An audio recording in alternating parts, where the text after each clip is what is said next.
morning. Today we're doing Paul Hewitt's Conceptual Physics, Chapter 36 on magnetism. This guy. All right, so you've probably played around with a bar magnet. The other one was 5. Yeah, the other one was actually 35. I called it 36. It's actually 35. Anyway, so here we have the magnet. I drew the magnetic field lines, and you've got a north and a south. If you've ever played with a bar magnet, you often see this if you like scatter iron filings over like a bar magnet in paper, and you can see the iron filings will line up these cool little in the magnetic lines. It's a lot of fun. There's a lot of cool YouTube videos of people doing it in water, so you can sort of get a three-dimensional magnetic, because remember the magnetic field is three-dimensional. It's coming out this way too. You're just seeing like a two-dimensional slice of it when we draw it on paper. Yeah, we'll do that. Okay, so what happens if you break a bar magnet? Do you end up with a north and then a south? No. What happens if you break a bar magnet in half? You end up with two bar magnets. And now the magnetic field will look something like this. Right? Now you got two. All right. And now suppose I break those into twos. Do I now get a north and a south? No. Now I get 4 bar magnets. Duh. And this is why you often hear people talk about how you cannot have a magnetic monopole. A dipole is there's a north pole and a south pole. That's a dipole. And if you remember in electricity, we can have a positive charge just by itself, so it looks like that when you draw the lines. And then you can have a negative charge just by itself that will look like that. But when you bring them together, you get this cool shape that looks actually more like a magnetic field, because magnetic fields do not ever exist in just a single monopole. We've got an up and a down, and we've got both. And so you sat there and people have done this. They've broken bar magnets ad nauseum. Cut, and every time you end up with these tiny little slivers with a north and a south. North and a south. When you cut. So what does this suggest? This suggests that the material itself is made up of tiny little magnets, and you're really just lining them up. This is what this suggests. This suggests that the particles themselves are a little magnet. I'm drawing an arrow for the north and the south, and that when you line them up like this, as you can imagine, if you just line them up, all these little pieces, what you end up with is this. See? That's the same thing. And so that's why no matter how many times I cut it in half, I'm still having those little arrows pointing. I'm still having that north and that south, because it's actually made up of many, many, many, many little magnets. They're all facing their way. And in fact, iron is like this. Iron, and then to a lesser degree, cobalt and nickel. Those are actually the magnetic materials. And the only reason that, say, your iron pan or iron pot isn't acting like a magnet is because these little guys, these little tiny little magnets that it's made of, magnetic domains, are actually pointing in every which way. See here, so they're using your iron pot because they're just randomly arranged. Okay, so point this way, that way, so their magnetic field cancels out. Is that why rubbing iron against the magnet can turn it magnetic? Yes, we will get to that very soon. Because if it's pointing every which way, you don't end up with this. This is all. It all ends up canceling out. This is what your iron pot looks like. Whereas your magnet, which is also just made of a chunk of iron, is going to look, that's why it's black. I mean, a lot of times. You also get silvery, shiny ones, because you can make iron silvery and shiny, or you can polish it. Anyway, so here we've got where this is what your fridge magnet looks like. Everything is lined up really neatly. Actually, maybe your fridge magnet doesn't actually look like this. Is what like a high-powered scientific magnet or high-powered magnet you're playing with. So your fridge magnet is a magnet, but it's not quite as strong, and that's because those little magnetic, we're going to call them domains.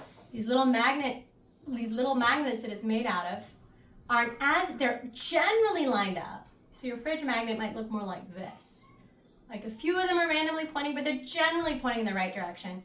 So it still ends up giving you a magnet, but say it's not as strong, because all those adding. Well, this one cancels that one, but this one is still going up. So that one, this one is utterly canceled out. So there's no use of your pot, no magnet. This is your fridge magnet. Well, this one cancels this one, but there's enough pointing in this direction, roughly, that you still got a weak magnet. This is your very strong, when they're like strong magnetic thing.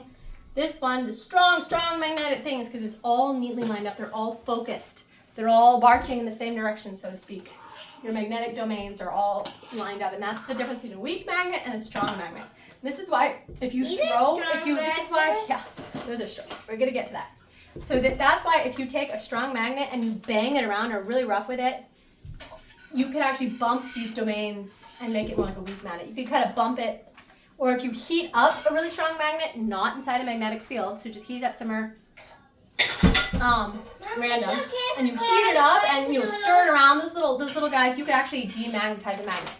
Likewise, if you take a chunk of unmagnetized iron and you put it and you heat it up and cool it down in the presence of a very strong magnetic field around it, as it's cooling, those little domains will line up and you'll get a magnet. If you do it in a magnetic field, in the presence of a very strong magnetic field, you heat up and then cool down, and then it's all lined up neatly. Also, if you leave one of your magnetic materials like iron in the presence of a strong magnetic field for a very, very long time, over time they will eventually line up. Like a year? Depending on how strong of a magnet you want, how magnetized it is, it can be if it's a very, very strong field, yeah, a year might do it. It depends on the strength of the field and your material, and softer iron will actually magnetize easier than like steel. Steel is when you mix some carbon into the iron, so that kind of messes with it, makes it harder. I thought steel was just iron and coal. No, it's carbon, that's coal.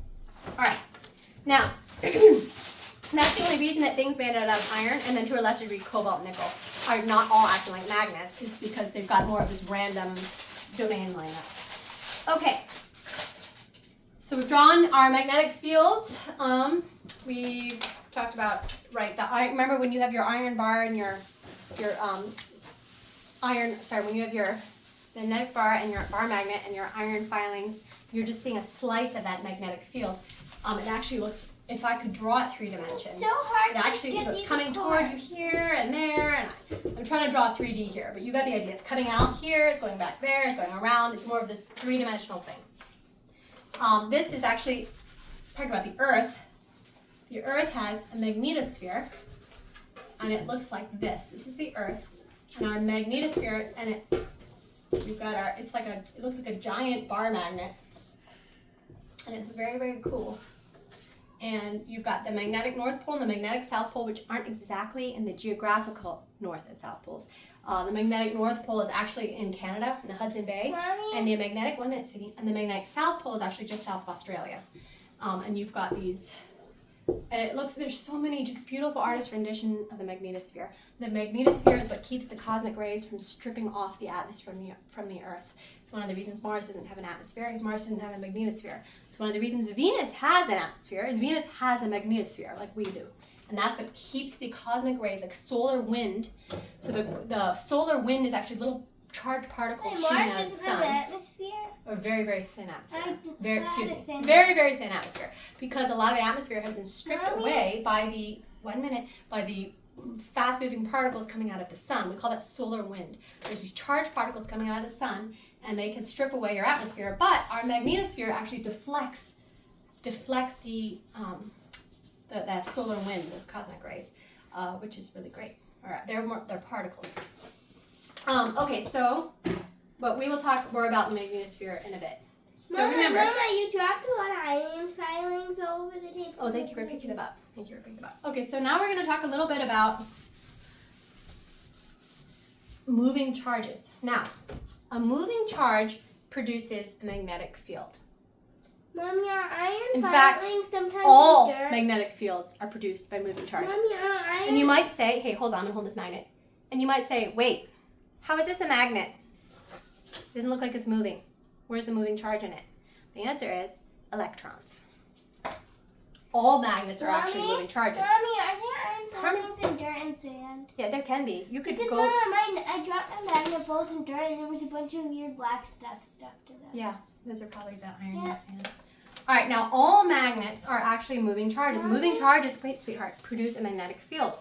So in permanent magnets, what's actually going on, that's why iron is magnetic, and it has to do with the electrons. So let's talk about the electrons. So remember we've got Remember we have that little electron, that little negative charge whirling? So here we have a current. Now, it doesn't whirl just in this direction. Remember, it's kind of crazy, like moving around. I mean, it always stays the same, like orbital distance, but it's kind of moving around this way and that way. But it turns out the really strong magnetic field properties we get from this aren't so much from it orbiting, they're from it spinning. Electrons like to spin.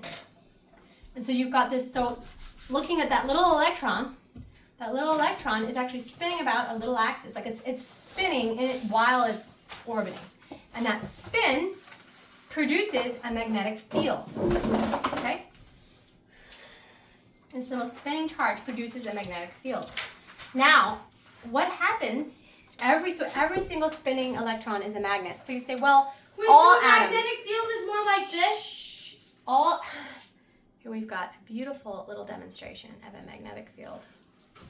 And I guess that's our bar magnet on the inside. That's the yellow and the blue, the north and the south pole. And yes, it is three-dimensional. Mommy? Good job, Jenny. Mommy? Okay, Thank you. Let me finish. Compass said there's a little compass on the south pole. Which is the north pole. It tries to point down. That's true. If you have a compass, because remember, a little compass is just lining up with the magnetic field of the Earth. So that's why it points north for us when we're here. But if you're actually standing on the magnetic North Pole, it'll just be pointing straight down. Okay, so, and that's in the Hudson Bay, I believe, at the moment. It actually moves a little bit. We'll talk about that. All right, so every spinning electron is a magnet. And you might say, well, everything has spinning electrons, so why isn't wood, why isn't paper, Why isn't me? why isn't gold magnetic? Why is just iron magnetic? And the answer is because if you've got one little guy spinning this direction, he's producing a magnetic field. But if you've got another electron spinning the other direction, he produces the opposite magnetic field, and they cancel each other out. So in most matter, in most elements, the magnetic fields are completely canceled out on tiny, tiny level. And so you never see them. But iron, and to a lesser degree cobalt and nickel, are special. And that they actually have, I think iron has 4 electrons that are spinning in sync with each other and do not, spinning in the same direction. So they do not cancel out, they just reinforce. They help reinforce each other, the field, instead of canceling each other out. And so that is why, if this is all in the same direction, I've got a stronger electric field. If I have it spinning this way, and then this guy is spinning the other way, then they just cancel out. So most matter, non-magnetic matter, it cancels out. But in iron, and to a lesser degree cobalt and nickel, it does not cancel out. And that's why iron will stick to a magnet. Iron is ferromagnetic. Okay, so we've talked about when the domains all line up, we've got a permanent magnet. We say, well, why does the non-magnetized iron, where all the domains aren't lined up, why does it stick to a magnet? And, sweetheart, can you look at the magnets now? Wait. So here I've got permanent magnets. Their domains are all lined up so that they're strong magnets.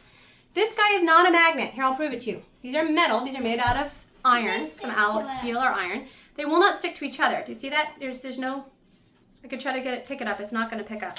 See? This is just, but it is made of iron because here their domains are all random, all pointing different directions. So what happens when I take this and it sticks? See, it sticks to that paper clip there. What's going on? Well, what's going on here is that in the presence of the magnetic field of this magnet, this little guy gets his domains more or less lined up, and now he is also a magnet. And I can feel it being pulled. Now what happens? Yeah, Mommy, I just look at that. Now this guy, he's an induced magnet because now wait. Shh. Yep. And so now, fabric pins. We've got these metal. This one, maybe if I use that one's heavy enough that the magnetic force of the field at that point is weaker than gravity, and that's why it's not sticking. Well, Mommy, I did these with lighter Mom, pins. I found that out with cloth pins. Yeah, you could do a lot of fun stuff with this. Let's see. This one's lighter, so this one might. What iron filings? I was thinking about it. It's almost getting it. All right. Well, anyway, I've got. So you could see this.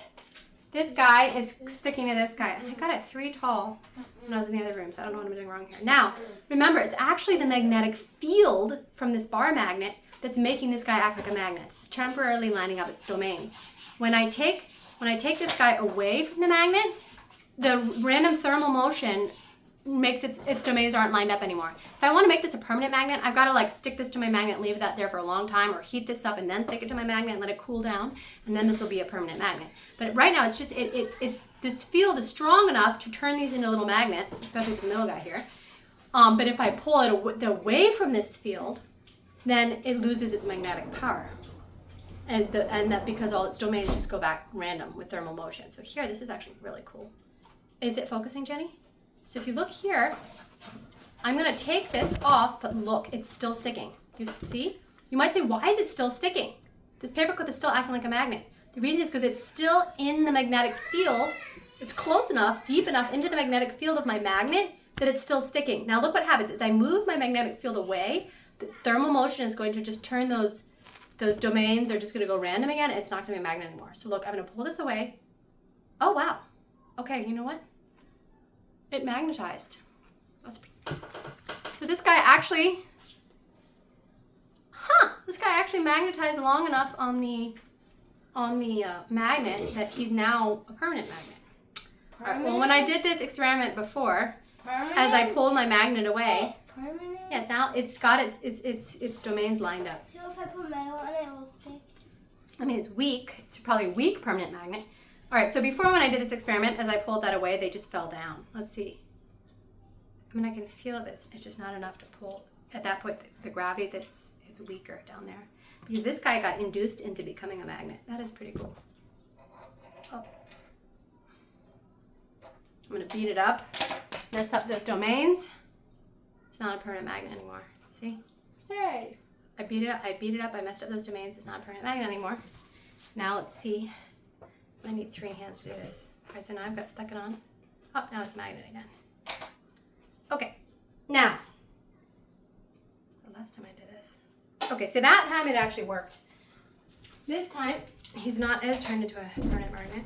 Hold on. Come on. Ah. These are hard magnets. So here, if I you could get a strong magnet, get some paper clips and play around with this yourself.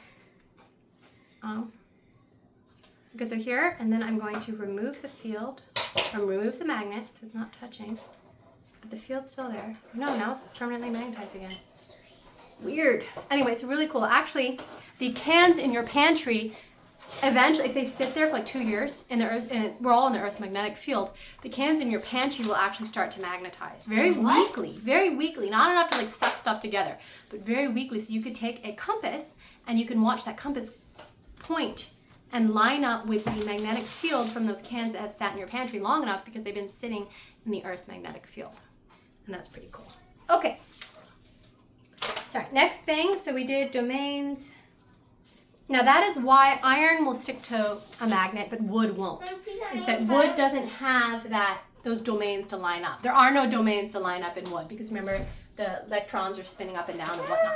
But in iron, there are those domains to line up, and that's why it will be an induced magnet and stick. So anything sticking to a magnet is kind of an induced magnet. It is induced magnet. The external the magnetic field of the magnet, the permanent magnet, is inducing that little induced magnet guy to have his domains line up. Okay.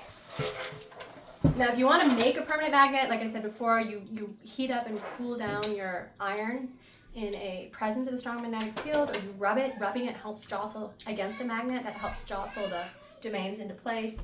You put it in the presence of a very strong magnetic field for a long time. Da, da, da, da.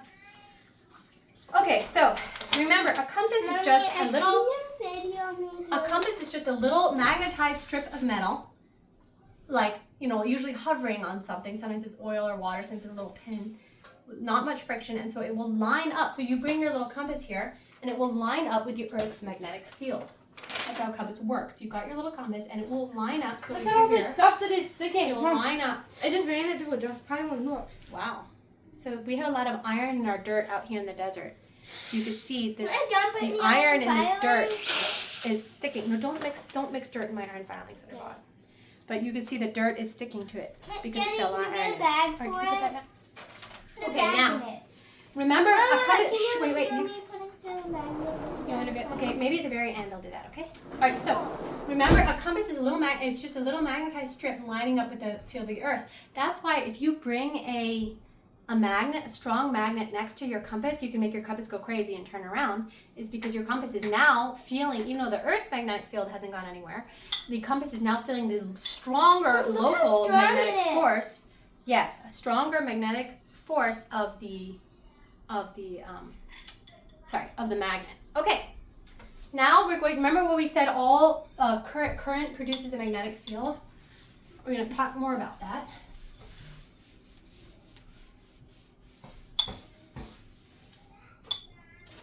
So if you've got current through your little wire, you're going to produce a magnetic, so now I'm going to draw the wire blue. Yeah. I'm going to draw the wire blue, and I'm going to draw the magnetic field purple. So if you've got current going through a wire, you will be producing a magnetic field that's actually going around it like this, okay? You've got magnetic field lines going around your little wire. Sorry.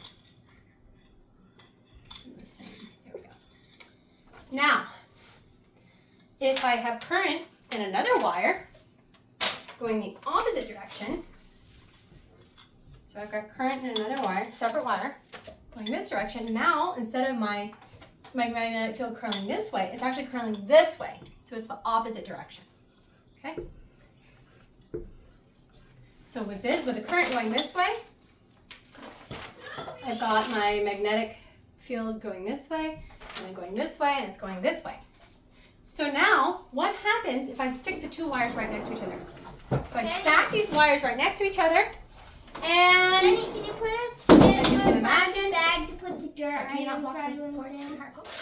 If I put my two current wires opposite directions, what happens? Well, these field lines are trying to do this, these field lines are trying to do this. They cancel each other out, and I've just canceled out the magnetic field of this guy and this guy, the current wires, because they're going opposite directions.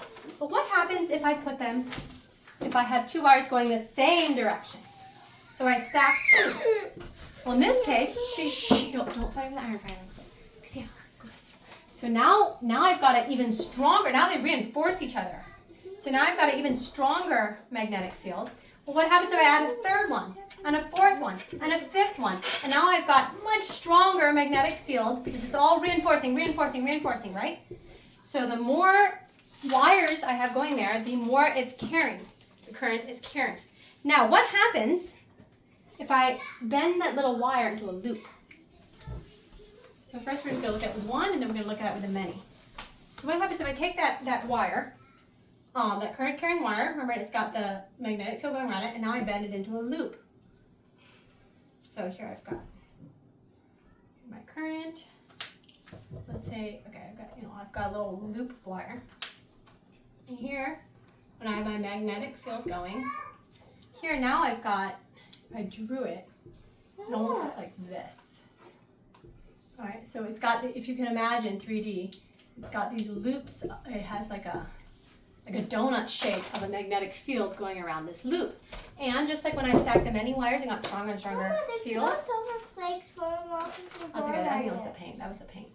So if I do many loops for the current, wait. Mommy, I'm not sure if it's paint because it still sticks to the magnet. Oh, then maybe it's not paint. Sticks. All right, so then we've got a magnetic field that's much stronger, like it was with the one loop, but much stronger. You can see a much fatter donut. And this is actually what they call an electromagnet. And you take apart any, Mommy. so here I've got my coil wire. Take apart any electric motor, and you will find like a coil of wire in there. And that's a magnet. Copper? Mm-hmm. It's always copper. And I think it's always Copper's not a magnet? No, it's a current carrying wire. It's Yeah. it's the current that There creates was the a magnet. Jenny, there was this cool magnetic field. experiment. how come Copper's very good at Mommy, carrying there was current. this cool experiment. A moving charge, so it Mommy. produced, wait sweetheart, a Oh, moving but charge. copper doesn't stick to magnets. No, it does not. You're right. Copper is not magnetic, but copper can move charge. And when charge is moving, remember the magnetic materials we're talking about, that has to do with their little electron spin not being canceled out. But with here, the electrons are moving through the copper. You've got moving electrons in copper. Now you've produced yourself a beautiful, almost like it looks like a bar magnet. The iron and filings there's stick a to lot the of- scissors. Mom, if I can't draw it on the use inside. This is inside the coil. Okay, imagine the blue on top. And you've got yourself a beautiful magnetic field. Yes, what were you going to say? This experiment never worked with us, but there's Alright, this can we guy talk about this on a video. Yeah. Basically, if you wrap a bunch of copper, it's not plated copper around something, and you put like magnets on either side of batteries, you have to have 3 and stick them together and put them in, and they'll just go zooming like a train. I'm sure we could try it. We could try and make it work. Look, I rubbed this, and then the Yep, scissor yep. was taking iron. She's from the magnetizing. magnet. Yes, she's magnetizing the scissors over there. Sweetie, a lot of times when experiments don't work, it's usually because there's something we're not noticing that we're doing, like a lot of friction on something, or something's dirty and so it's not able to like make contact. So when something doesn't work, don't just give up on the science. It's not the science that's wrong. It's usually that we've got extra problems with it. Can you shut the door so the glare doesn't ruin the board? Isaiah, pull the curtain shut. Wait, sweetheart, can we? Shh, Mommy has to finish this. Yeah, wait. Mommy has to finish this. Flags keep sticking to this, and they make the iron fragments stick to Okay. them. Okay. So we're almost done here. So remember a magnetic. The scissor is So now we're going to talk about Nice. moving a current carrying wire produces a magnetic field, and a magnetic field exerts a force on current carrying wire. And it's really just the same thing. We're just saying it a different way. So this is kind of cool. If you've got a current, sorry, I'm using purple for magnetic fields and blue for current. So if you've got a magnetic field, so we're going to have a really simple magnetic field, nice and straight. And I'm going to do this by having a bar magnet that I bent in the middle. So this is north and this is south. Okay, so I've got my magnetic field. And now I'm going to shoot through it a beam of electrons, or current carrying wire, but we'll say beam of electrons for now, okay? So I'm shooting through it a beam of electrons. What will happen? Well, the magnetic field, the electrons, and there's a force. Let me see, here. So we've got magnetic field, I'll put my thumb, and then I'll put the, so I can't really draw three-dimensional, but you can imagine this is a, you got your stream of electrons, it'll actually deflect them up, depending on the direction of the electrons coming. And if they're coming this way, it'll deflect them down. Because basically the current, so that you've got your current, you've got your electron beam, you've got your magnetic field, the force on it will actually go just like this with your hand.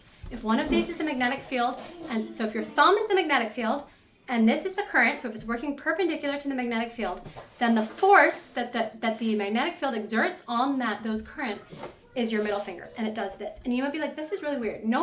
We don't normally see something where you've got two things like this and the result is perpendicular, but remember what's actually going on here is the magnetic field of the current carrying wire. The current carrying wire actually has a magnetic field. The current itself actually is producing a magnetic field. For the sake of simplicity here, we're just talking about the wire and then the first magnetic field. But if you're actually imagining this current is actually producing a little magnetic field as well, and you're actually having those magnetic fields interacting with each other and things like that.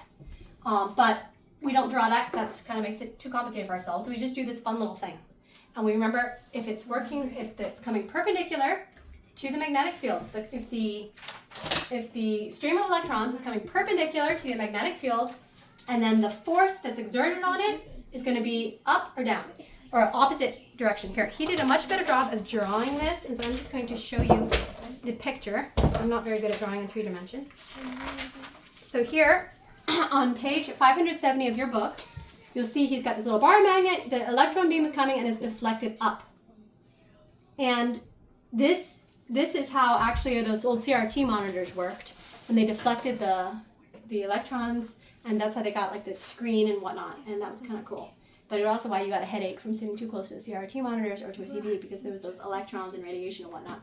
So flat screens are better, but it was kind of cool. But anyways, this deflection is still true even when you have those electrons inside of a wire. If you're deflecting those electrons and they are inside of the wire, well, you deflect the whole wire.